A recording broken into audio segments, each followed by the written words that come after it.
বাংলার বাড়ি প্রকল্পের দ্বিতীয় কিস্তির টাকা নিয়ে আজকে সবচেয়ে বড় আপডেট সামনে এসেছে। আপনারা সবাই জানেন ইতিমধ্যেই রাজ্যের সরকার পরিবর্তন হয়ে গেছে, আর সরকার পরিবর্তনের পর থেকে মানুষের মনে একটা বড় প্রশ্ন ঘুরছে, বাংলার বাড়ি প্রকল্পের দ্বিতীয় কিস্তির টাকা কি এবার দেওয়া হবে? যদি দেওয়া হয় তাহলে কবে দেওয়া হবে, আর কারা এই টাকা পাবেন, কারা হয়তো পাবেন না। আজকের ভিডিওতে আমরা এই সমস্ত বিষয় নিয়ে বিস্তারিত আলোচনা করব। আমি আপনাদের খুব সহজ ভাষায় বোঝানোর চেষ্টা করব বর্তমানে কি পরিস্থিতি চলছে, প্রশাসনের তরফে কি ধরনের ভেরিফিকেশন হচ্ছে এবং কোন কোন কারণে অনেকের টাকা আটকে যেতে পারে।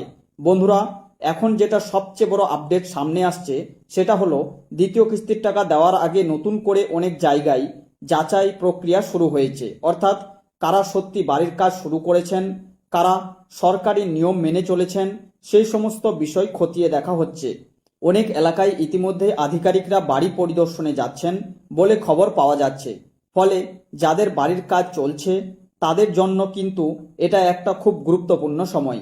আর একটা বড় বিষয় হলো এবার নাকি কাগজপত্র যাচাই আগের তুলনায় আরও করা হতে পারে। অর্থাৎ আধার কার্ড, ব্যাংক অ্যাকাউন্ট, বাড়ির কাজের ছবি, এই সমস্ত বিষয় খুব গুরুত্বপূর্ণ দিয়ে দেখা হতে পারে।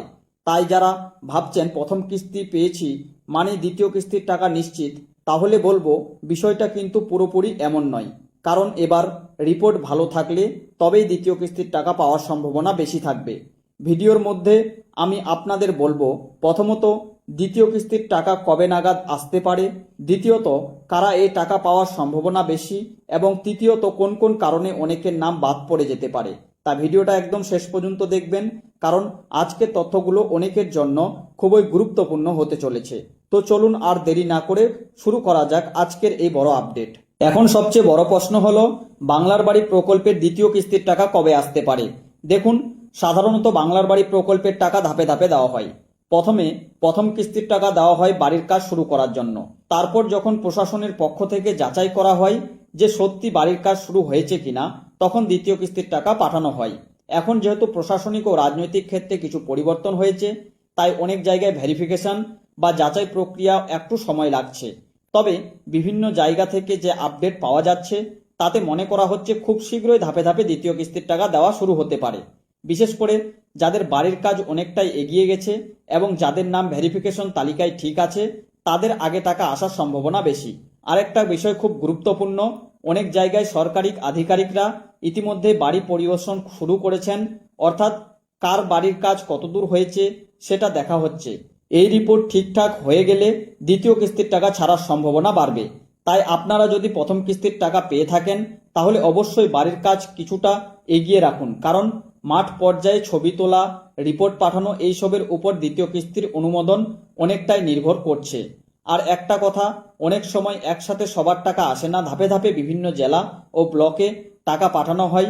তাই কারো টাকা আগে আসতে পারে, কারো একটু দেরি হতে পারে। এতে ভয় পাওয়ার কিছু নেই। সবচেয়ে গুরুত্বপূর্ণ বিষয় হলো আপনার ডকুমেন্টস, ব্যাংক অ্যাকাউন্ট এবং আধার লিঙ্ক ঠিক আছে কিনা সেটা অবশ্যই চেক করে নিন, কারণ অনেক সময় ছোট্ট একটা ভুলের জন্য আপনার টাকা আটকে যেতে পারে। তো এখনকার পরিস্থিতি অনুযায়ী আশা করা হচ্ছে খুব শীঘ্রই দ্বিতীয় কিস্তির টাকা দেওয়ার প্রক্রিয়া শুরু হতে পারে। এবার আসি খুব গুরুত্বপূর্ণ একটা বিষয়ে, কারা দ্বিতীয় কিস্তির টাকা পাবেন। বন্ধুরা, সবাই কিন্তু দ্বিতীয় কিস্তির টাকা পাবেন না। কিছু নির্দিষ্ট নিয়ম ও শর্ত আছে। যারা এই নিয়মগুলো ঠিকভাবে মানবেন তারাই মূলত দ্বিতীয় কিস্তির টাকা পাবেন। প্রথমত, যাদের নামে প্রথম কিস্তির টাকা ইতিমধ্যেই এসেছে এবং যারা বাড়ির কাজ শুরু করেছেন তাদের সুযোগ সবচেয়ে বেশি। দ্বিতীয়ত, প্রশাসনের ভেরিফিকেশনে যদি দেখা যায় যে সত্যি বাড়ি তৈরি হচ্ছে, তাহলে দ্বিতীয় কিস্তির অনুমোদন পাওয়ার সম্ভাবনা অনেক বেড়ে যায়। তৃতীয়ত, যাদের ব্যাংক অ্যাকাউন্ট সক্রিয় আছে এবং আধারের সঙ্গে সঠিকভাবে লিঙ্ক করা আছে, তাদের টাকা সরাসরি অ্যাকাউন্টে পাঠানো সহজ হয়। চতুর্থত, যাদের সমস্ত ডকুমেন্টস ঠিকঠাক আছে, যেমন ভোটার কার্ড, আধার কার্ড, ব্যাংক পাসবুক, বাসস্থানের তথ্য, তাদের ক্ষেত্রে সমস্যা কম হয়। আর একটা বিষয় মনে রাখবেন, অনেক সময় স্থানীয় পঞ্চায়েত বা ব্লক অফিস থেকে রিপোর্ট নেওয়া হয়। সেই রিপোর্ট যদি পজিটিভ থাকে তাহলে টাকা পাওয়ার সম্ভাবনা অনেক বেড়ে যায়।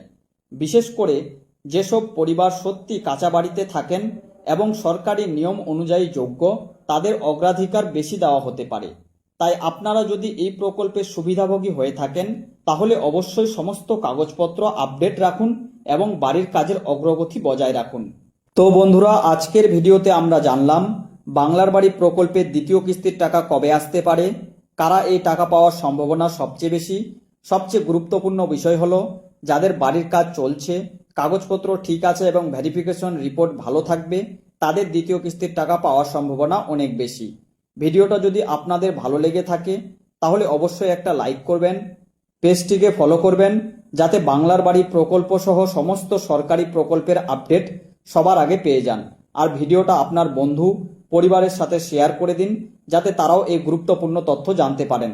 ভালো থাকবেন সবাই, সুস্থ থাকবেন, দেখা হবে পরের একটা নতুন ভিডিও নিয়ে।